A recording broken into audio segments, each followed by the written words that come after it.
Kia ora whānau. Welcome to the Aftershow of the game between the Arsenal and Chelsea. Before we begin, please like our channel and subscribe. We love you.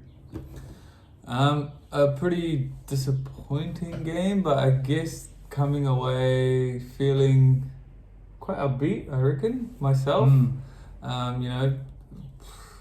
80 minutes of literally nothing from Arsenal. Felt like a really average performance. Felt like a performance you get when you come back from the break.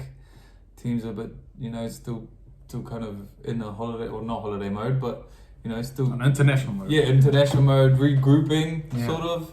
And we ran into a Chelsea team that was looked like they were up for it, well drilled. And we got a wake up call. And I mean, you say we came back on international mode, but what about all the Chelsea players?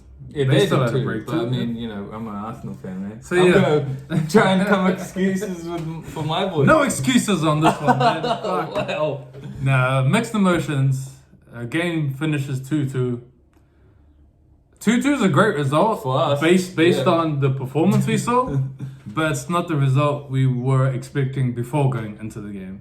Before going into the game, I don't think there was any Arsenal fan that would have said we're not going to win the game. It would have been a very small minority, but we didn't really perform how we thought we would. And we have this thing of the whole season where we kind of had really mixed performances, but we come out with the win. At some point, it's going to catch up to you. This game, it almost did. We almost, lost that game, but 80 minutes of nothing. Then all of a sudden, one mistake by a horrendous keeper for Howler. what a mistake that Sanchez. was. And then Declan Rice with the beautiful curved finish for the first goal. Out of nowhere, Saka was having a poor game.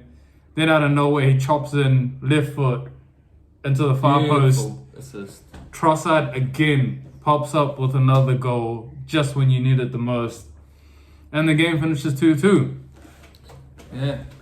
And mixed. When that first goal went in, I was just like, I was pretty I didn't have any hope until that first goal went in, and I was just like, okay, we can salvage something. Yeah. Because let's be honest, Chelsea I thought they were excellent. They ran rampant. Every time they got the ball, I thought they were gonna score. They came at us with pace. Sterling, Mudryk, They Palmer. pressed us, they didn't allow us to play. We couldn't put 3 passes together the whole game. So I totally agree. We've kind of gotten out of jail. But just getting into the performance, where do you think because let's be honest, we got it wrong yeah. today, right? Mm-hmm. So what do you think was the worst thing that Arteta and the boys got wrong today? What we got wrong? It's difficult to say because I think it goes onto the team selection, but we don't know what the reasons behind the team selection were. Yeah, Partey, it sounds like he's injured. Yeah, because I think Partey played one half in the international break, then he came back, he's on the bench, doesn't even get on the pitch. So I'm guessing there's some concern of an injury there, which is why he wasn't on the pitch. And then, you're forced in who you play. You have to play Georgie. Georgie had a good game against City. And he's kind of our go-to What about person. Havertz? We've started with I Rice, think Havertz, and Odegaard. but we haven't looked good at midfield when them three have played together or when they've started together. And we're up against a pretty strong midfield on paper. Yeah, man. I mean, they haven't been performing. Enzo, Caicedo. The most expensive midfield in football history, isn't it? Must be up there. But yeah, and you're right. We don't know, but I feel like we kind of got dominated in the injury. Yeah, we got run over, man. Yeah. And I felt like guys like Conor Gallagher, Cole Palmer. Yeah, All their guys had good games. Caicedo, he's not been influential, but he was strong on the ball, winning the ball back. Enzo, was probably their worst sort of midfielder, but still played better than Wasn't bad, our guys for 80 minutes. Yeah. Yeah, no, I mean you're right. Their midfield was better than ours, and I think when our midfield isn't functioning as well as it should be, that's when we lose our whole system, the way we play, the way we try to move the ball side to side. It doesn't quite flow, and not to say it's specifically anyone's fault. Like I don't think Georgie being in there means that it's his fault, but when you don't have Partey and you don't have, I mean Partey's levels above anyone else. So when you don't have him, there's an aspect you lose. And then Odegaard, he's kind of been shaky. Hasn't I been think the having weather didn't suit him. the weather. No, to be honest, like if I read somewhere, every time it rains like that and it's like really awful weather, Odegaard doesn't perform. He's from Norway, bro. Exactly. I don't get it. But last year when we Who says that? Who said have that? you not read that? No. Last year when we played Brighton. No, honestly, last year when we played Brighton, it was awful weather. We got absolutely creamed by them, and Odegaard did nothing. No. And the same thing happened in this game. I don't think the weather is to blame. It was terrible. I think it doesn't make for a good possession-based passing game. But with him is he tries to play in like little channels, right? So it doesn't quite work when it's so slippery and Yeah, it doesn't, but he wasn't really in the game. It kind of passed him by, and I don't think there's too many excuses because he had Saka, he had We White. got all sorts of excuses for that boy.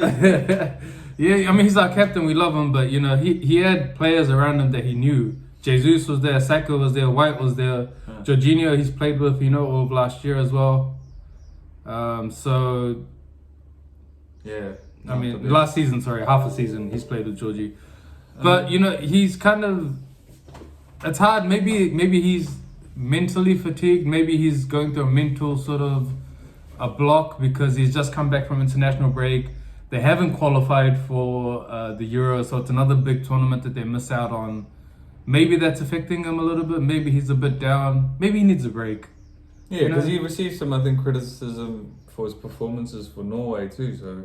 Yeah, he has actually. Yeah. So not that even that was any of his fault, but yeah, I mean, like he's not performing to the levels. More excuses for the boys, but he's not performing to the level we know he can. Yeah, Right? we can. He doesn't have that sort of burst and agility that he used to have. But his work rate's there. His work rate is incredible. And I think it'll come. Like every player kind of goes through a little bit of a dip. I think this is his dip, which is good that it's actually come early. Yeah. You rather have players on form towards the business end of the season. Yeah. So yeah, and it's not hasn't really costed us. Yeah. Like this game as well, we still got a draw. We're still unbeaten, which is really positive. That's incredible. And we found a way, like for 80 minutes. If you think about it, for 80 minutes we were nowhere. Should have been like 4-0. 2-0 felt like it could be 3. Like could have been 4, bro. Yeah, it felt like we were nowhere, and then we got a chance and we took it. And we, to be honest, in that last 5 minutes, if the game carried on, we could have even won that game. Yeah. And that would have been something, man. To come from 2-0. It would have been. Yeah, it would have been. Yeah, I would have said we would have won the league if we came back and won that game. But yeah, I mean, what do you think was the reason for us not playing well besides the weather? The weather. No, like we talked about. So the midfield, definitely, I felt like not so much the selection, but just the desire. I think was missing. The desire that was shown by the Chelsea guys, like they were playing like a team that were hungry to win. Yeah. Whereas it felt like we had more to play for. We just come back from international break, but before that we just beat City, best team in the world. Exactly, and we played. We had such a good game. We had a bloody great game. First time we beat them in so long. And we come back and we play like that. It's really disappointing. I don't know if the players are kind of got it in their head. Oh, we beat City, we could beat anyone. Doesn't work like that in the Premier League. You have to show up every single week, even every minute of the game, as we saw in this game. Chelsea switched off, and it cost them. I mean, what do you think about as well, David Raya? Yeah, game. That's what I was gonna talk about. So Ramsdale's missing. I mean, he wasn't in the team. In the Man City game, we said, like, we had a clean sheet, but we both agreed that Raya had a pretty average game. He gave the ball away so many times. He got lucky. he got not charged down, but like he got pressed. It was like he Passed like, the ball yeah, to them. Yeah. passed the ball so many times, and he's Kicks made it out. yeah, he made really big errors. You know, I know we were talking earlier. His stats doesn't really show, and also the fact that we keep getting clean sheets when he plays doesn't really show that the fear you get when he plays. But when he does it's play, hard to argue against the man when we keep winning. Exactly, like why change something that's not broken in a way, Yeah. And he's come in. We've only lost what? No, we haven't lost the game since he's come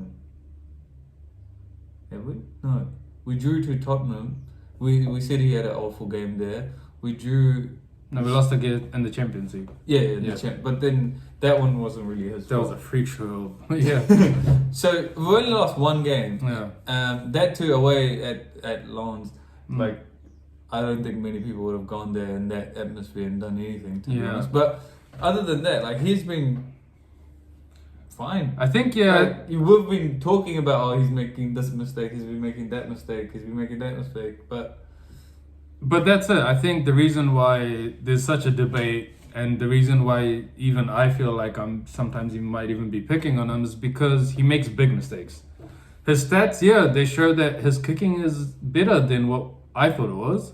And his, because I see a lot of kick going out. Yeah. Like he tries to hit it long to someone, he tries to hit it to the side and it goes straight out. So I see that, but maybe I'm biased because I see a lot of mistakes and I'm just like, every time he does something wrong, I'm just like, damn, like another mistake or another kick gone wrong. But his kicking stats are better than Ramsdale's. His accuracy has been better than Ramsdale's, but he has made more mistakes than Ramsdale as well. So I mean, you gotta give it to the guys. He's had 6 games? How many games is there? 6, 7 games? 6, I think now. Yeah. And so he's still new to the team then. He is, yeah.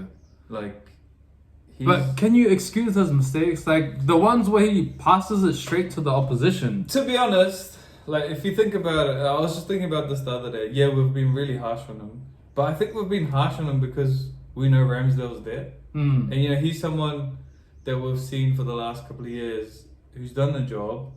He's also made mistakes. He did. Ramsdale's made some big mistakes too. We just, we've kind of forgotten about it because majority of times he's pretty safe, Yeah. Whereas Ray is new. He's kind of brought a different sort of way of playing, and we're sort of not used to it. I think I'm trying to give the guy a break. We're trying to not be harsh because the last couple of weeks were like, you've had a shit show.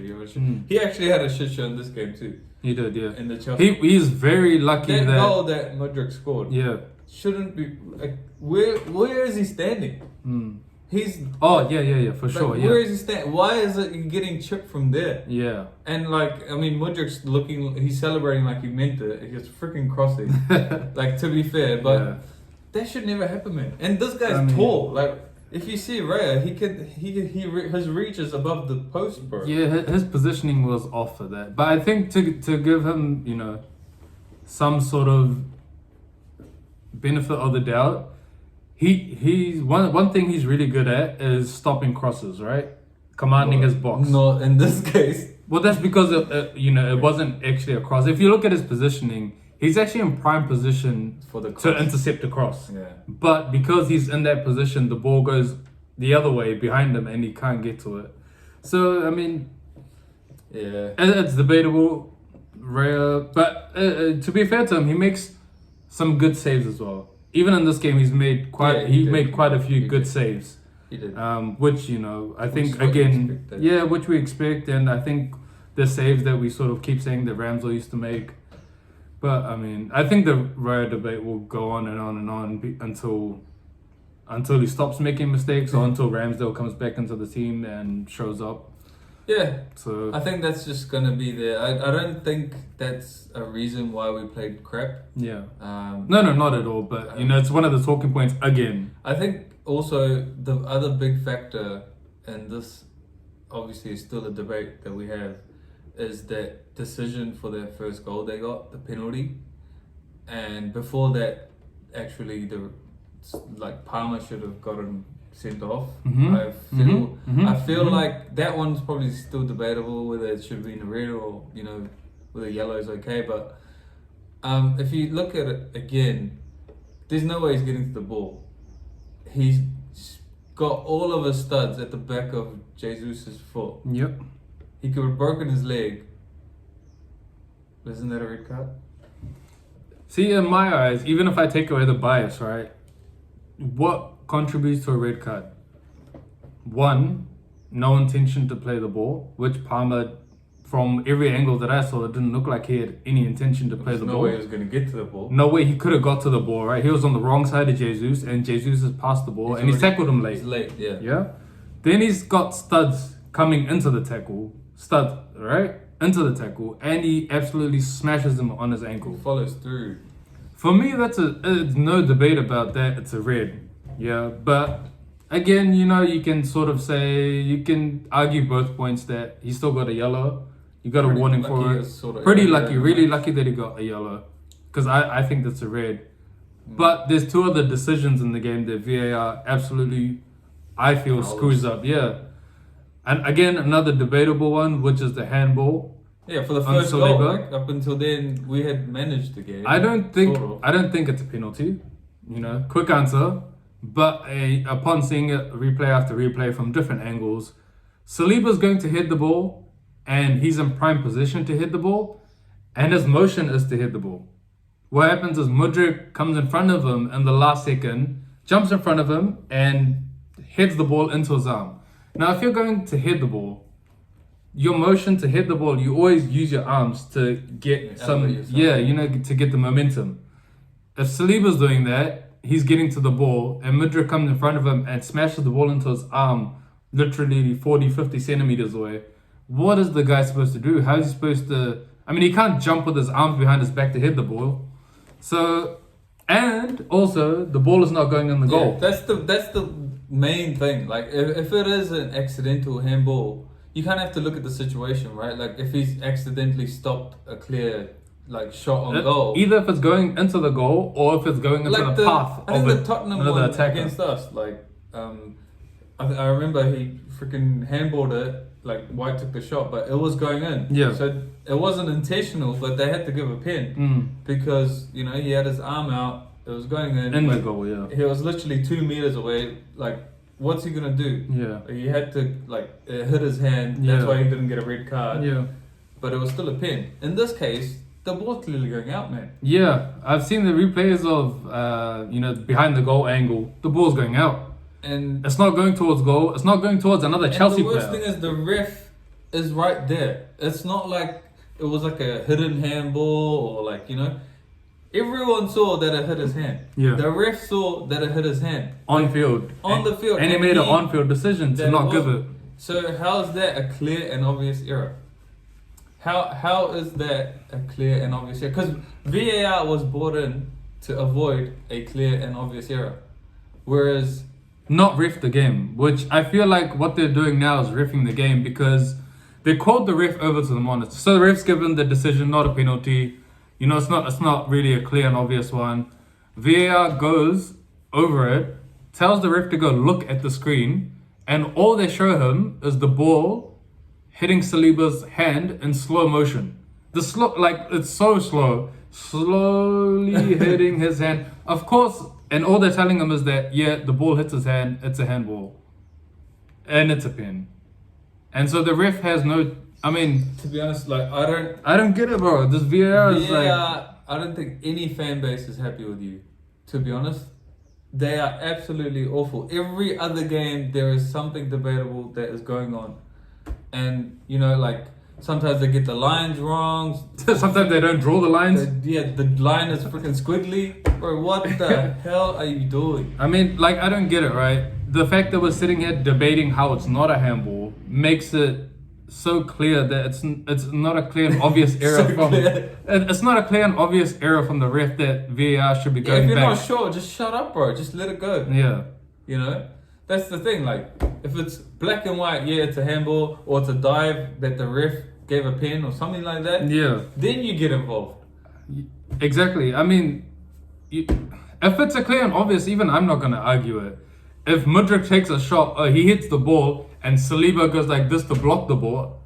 Yeah. Of course, I hold my hands up. And like say, if the ref gave it a pen on the field, and then in this case, then you could say, okay, it was an on-field decision, it was a pen. Yeah. You kind of have to live with it, right? Yeah. But the ref doesn't give it a pen. Why are you getting him to overturn it? Yeah. When you can see that he can see the bloody thing right in front of him. I mean, I think that's the way VAR should work, or it's proposed to work that way, where it's just black and white. If it's a clear and obvious, then the ref will go back under VAR guidance, and he'll overturn or look at it and whatever. But VAR, for some reason, they're not getting the black and whites. And this decision took ages. Like the play went on for 2 minutes, and then we attacked, and the ball went out like after a while, and then they said, okay, ref, you need to come and have a look at this. Yeah. So it's shit for the fans too. Like, oh, you're like, okay, yeah, maybe it's not a pen, whatever. Yeah. And then 2 minutes later, you're like, oh, they're taking a pen that the ball was on the other side of the pitch. Yeah. Fucking. Okay, hell. but I mean, again, we're debating two sort of, Anyway. weird decisions. But what about the Sanchez one? Oh yeah. If they've given the Saliba handball and VAR has gone back and overturned the decision, you ask the ref to go. shouldn't you ask him to go see the Sanchez one, where the man comes out nowhere near the ball, right? Nowhere near the ball, wipes out Jesus in the box, clear as daylight. Even in the rain, I could see that. And they don't award that penalty. They don't ask the ref to go look at it. They don't look at it and go, ref, there might be a chance that you've made an error here, or that you've missed this. Can you go look at it? I'm done with VAR, bro. Get this shit out of football. Oh, they just need to fix it because It's causing more debate, and it's causing my blood pressure to rise every game. It was brought in to stop this. I think we had less debates when we had no VAR. Yeah. It was more fun to watch. It was more fun to watch. Like the odd offside goal, sometimes a dive penalty here and there. That's what VAR was there for. Yeah. To avoid those. I mean, it was there to help the ref so we can avoid these sort of conversations. Not like have more But conversations. it's added to it. It made it worse. Anyway, that's like a 10-minute rant on VAR. I feel like, but those decisions, both of those decisions, all three of those decisions were against us. And if you put it all into perspective, like we could have won the game outright if that. Yeah, like they red card, no penalty, and a penalty for us. Yeah, and like they also had like a jammy goal, right? So literally Chelsea, for all the good play they did, they didn't really create too many chances. We kind of dealt with their threats. Yeah. To be honest, we got lucky and dealt with it at the same time. We did, and then kind of they got their luck. They worked hard for it, so they got their luck. But after 80 minutes, when we got our chance, that's when I saw like the character of our team. The mentality of never giving up, which we had lost a few years back. And man, I was very happy with that. Yeah. Like, I don't know about you, like Rice, especially like in that even in the second half, even when we were losing, whatever, he was still having a bloody good game. But like to take that goal, man, first time, and the finish, like I think like he's proving his freaking price tag every week, man. Bro, 100 million is too cheap for Declan Rice, because this is another game. I thought first half he was poor, but everyone was poor on our team. Yeah. Second half, he stepped up, man. Yeah. He stepped up and he owned it. He made the tackles, he made the runs. That goal, to take that on first time that far out, for a guy who's not really known for his goal scoring ability, the way he curls that around the defender that's coming into block, and the way he runs up to intercept that, and just he steps up and he made our comeback. Because if he doesn't do that, I don't think we're making a comeback. It just lifted everyone. And then he's just a leader, like in that sort of scenario, you're all down, everyone's heads down now. Yeah. It's wet, it's cold, you're against the fans. Our fans are trying to still rally the teams, but even they're kind of losing voice. Nothing much to cheer for. Yeah. It's gonna be a shit day away. We're gonna get yelled at, and then he comes up with that, and then he's just amazing, man. Like he's a true leader. Like, yeah, he's not our captain, but he is a leader on the field. Mm. And so these are the moments we bought him for, because Odegaard, yeah, he's still a captain. Don't get me wrong, but He's a fantastic captain. he's more like a luxury sort of player that, like, he can do the hard work, the dirty work. He does, bro. He does. a I lot know, of but work. like in situations like this in England, especially, Yeah. you need these grafting type of players. These ones that can get you out of these situations. And buying Rice, I think we talked about this, has added that sort of character that we needed, you know. Yeah. And he showed that in this game. And Yeah. we got a point. And Yeah. who knows, like last year, a couple of points here and there that we lost, we could have been in them for a shot. We could have. I think we weren't far off. Remember that. And it looks like Declan Rice is one of those people that is going to make a difference for us this season. already on our charge. Yeah, he was already doing it, but you know, those fine margins which gain you a point or 3 points, it looks like Declan Rice is the guy who comes in and fills that void, right? So, but yeah, I mean, in the end, happy with the point, you know. Man of the match. It's Rice. Yeah. Yeah. Not Trossard.